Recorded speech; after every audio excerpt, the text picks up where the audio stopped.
ঘুরে হয়ে গেলাম। আবার সে সাহেব ডাক দিলে চলে গেলাম। হ্যাঁ, আবার মজিবর ডাক দিলে চলে গেলাম। ও মুজিবর ডাকগুলো চলে গেলেন, মানে লরি করে ইন্দিরা গান্ধী লরি করে মালগাড়ি করে আপনাদের বাংলাদেশে পৌঁছে দিল, তাই তো? না, লরি করে গেলাম। লরিও করেছিল, মালগাড়িও করেছিল। এখান থেকে আমাদের আমরা ট্রেনে, ওই তো ওই ট্রেনে, তো বনগাঁ থেকে আপনার ট্রেনে গেছিলেন। হ্যাঁ, এখানে যারা ছিল আমাদের ঠাকুরনগরে, ঠাকুরনগর স্কুলে যারা যারা ছিল তাদেরকে সব যার যা লরি পড়েছে লরি, মালগাড়ি করেছে মালগাড়ি করে বর্ডারের কাছে, বর্ডারে পার করে দিয়েছি। বর্ডারের কাছে আপনারা আবার বাংলাদেশ থেকে আবার চলে এলেন 80 সালে। মধ্যপ্রদেশে মানাকাম ও মধ্যপ্রদেশে মানাকাম্পে ছিলেন, ওখান থেকে আবার চলে এলেন। আবার আপনারা এখানে এসে পানপুরে থাকলেন, মানাকাম্পে ছিলেন। তারপরে আবার চাপন পড়লো না, হ্যাঁ তারপরে আবার মন্দির ভাঙ্গ, মসজিদ ভাঙ্গ, হ্যাঁ হ্যাঁ হ্যাঁ হ্যাঁ। এইরকম ও শুরু হলো না। আচ্ছা আচ্ছা। কোন যা সুস্থ আর কায়দা আছে না। ও, কালকে দৌড়ে বেড়াচ্ছি এসছে।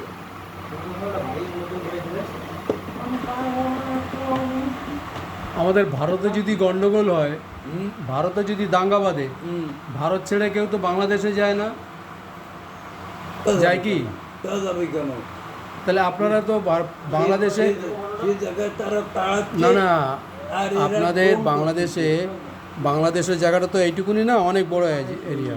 তাহলে আপনারা এখানে তাড়া খেয়েছেন, ঢাকায় তাড়া খাচ্ছেন, খুলনায় এসে থাকলেন, মণিপুরে থাকলেন। এই খবর শুনতেছে না? হ্যাঁ শুনছি, আমার কাছে ডকুমেন্ট আছে। সব জেলায়, সব জেলাতে আমি তো দেখছি তো, প্রায় কিন্তু ওখানকার যে হিন্দু যে নেতা, 23টা জেলা, ওখানে যে হিন্দুদের যে নেতা, হ্যাঁ, সে বলছে গন্ডগোলের সময় হিন্দু মুসলমানের সমস্ত বাড়ি ভাঙচুর হয়েছিল, কিন্তু এখন ওই ইউনিস ক্ষমতা আসার পরে এখন সব মুসলমানরা প্রত্যেকটা হিন্দুর বাড়ি মন্দির পাহারা দিচ্ছে, পাহারা দিচ্ছে। এখন দিচ্ছে। হ্যাঁ এখন দিচ্ছে। এই তো আপনি মোবাইল দেখুন, টিভিতে দেখুন। হ্যাঁ, তাই বলে আপনি ভারতে চলে আসবেন? আসবো না, পাসপোর্ট করে এসেছিলেন? না না, আপনি পাসপোর্ট করে আসেননি, দৌড়ে চলে আসলো। দৌড়ে চলে আসছেন? আপনার নামটা কি? সত্যেন্দ্রনাথ বিশ্বাস। সত্যেন্দ্রনাথ বিশ্বাস। আপনার কয় ছেলে মেয়ে? ছেলে একজন আর মেয়ে দুইজন। বা তারা এখানে কি করে?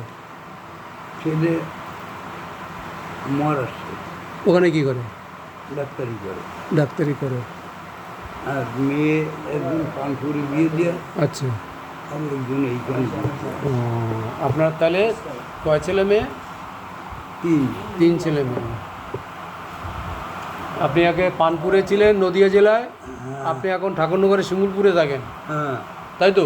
হ্যাঁ, সেটা করতে হবে কাগজ। আপনার বাংলাদেশে কোন জায়গায় বাড়ি ছিল? খুলনা জেলায় মোংলা পোর্ট। মোংলা পোর্ট। আচ্ছা আচ্ছা। নাম শুনছেন? হ্যাঁ, নাম শুনেছেন? নাম আছে আমার কাছে, একটা বাংলাদেশের একটা ভোটার লিস্ট আছে আপনার ওইখানকার, বাগেরহাট জেলার।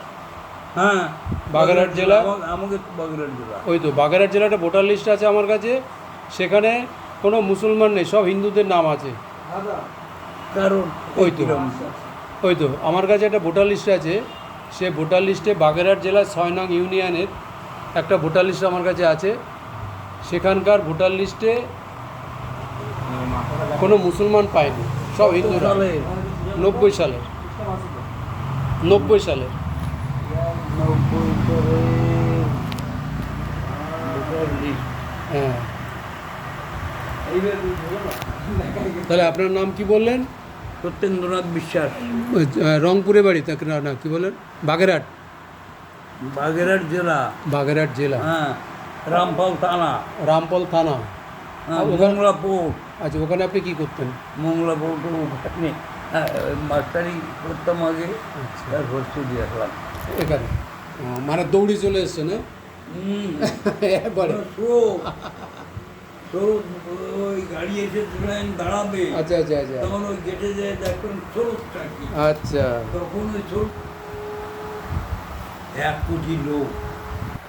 আপনি ইন্দিরা গান্ধীকে কি চোখে দেখছেন? কি চোখে দেখলো ওই দেবদেবী দেবী হিসাবে? বসানো যায় না আচ্ছা আচ্ছা। বুঝছেন, ইন্দিরা গান্ধীকে আপনি- কিন্তু দেবদেবীর পরের স্থান। কিন্তু আপনাদের ওখানকার অনেক লোকই বলে ইন্দিরা গান্ধী ভালো কাজ করেনি, কংগ্রেস ভালো কাজ করেনি। সে যারা বলে হ্যাঁ, তারা বিএনপির লোক, বিএনপির লোক, জামাত ইসলামের লোক জামাত ইসলামের লোক। আজকে। কিন্তু এখন তো দেখছি মোবাইলে বলছে ইন্দিরা গান্ধীকে চাই, এখন মোবাইলে টিভিতে বলছে আমরা ইন্দিরা গান্ধীকে চাই, এই সময় ইন্দিরা গান্ধীকে ইন্দিরা দরকার গান্ধীকে পাবো কোথাও? বলছে লোকে, পাবলিক বলছে। হ্যাঁ আজকে ইন্দিরা গান্ধী যদি বেঁচে থাকতো বাংলাদেশকে এতদিন ঠান্ডা করে দিত, হ্যাঁ, এটা ডেফিনিট শিওর ওয়ান চারটেই, বাংলাদেশকে একদম সাইজ করে দিত। শিওর ওয়ান চারটেই। তাহলে কংগ্রেস ভালো ছিল, তাই তো? কংগ্রেস, হ্যাঁ, ইন্দিরা গান্ধী। এই ইন্দিরা গান্ধী তো হ্যাঁ। ওই তখন তো রাজনীতি ছিল না, হ্যাঁ হ্যাঁ। তখন তো আছে এই দেশে আইটিএম নেই, বালাম সিপি। না, তখন তো সিপিএম ছিল না, তো তখন কংগ্রেস ছিল। কংগ্রেস ছিল গোড়ায়, আর এখন ছিল এই 62। না না, এখানে যখন আমরা তো তখন ছোট, বুঝলেন, হ্যাঁ আমরা তখন ছোট। হ্যাঁ। আমাদের এখানে ঠাকুরনগরে এই ক্লাব আছে মিলন সংঘ, হুম। এখানে দেখেছি রান্না করে খিচুড়ি দিত সবাইকে, ক্যাম্পে ক্যাম্পে করে, ক্যাম্প হলো, গোডাউন হলো, চাল দিত, তবে- তাবো দিত। তবে ঠিক করে বলতে গেলি ওই কংগ্রেসকেই সমর্থন করতো, মানে প্রথম আমরা যা উপকার পাইছি সব কংগ্রেস থেকে পাইছি, আর তাহলে- ইন্দিরা গান্ধী থেকে পাইছি, আর ইয়ে থেকে করে ওই কাগজপত্র পড়ান, রেশন কার্ডটা যাই হোক, তাহলে আপনার নামটা হচ্ছে কি নাম বললেন? সত্যেন্দ্রনাথ বিশ্বাস। হুম। আপনার এখন বয়স কত? বয়স এই 80। 80। উম, ঠিক আছে। কয়েক মাস আগে। তাহলে এখানে আপনি ঠাকুরনগরে থাকেন, শিমুলপুরে থাকেন? হ্যাঁ।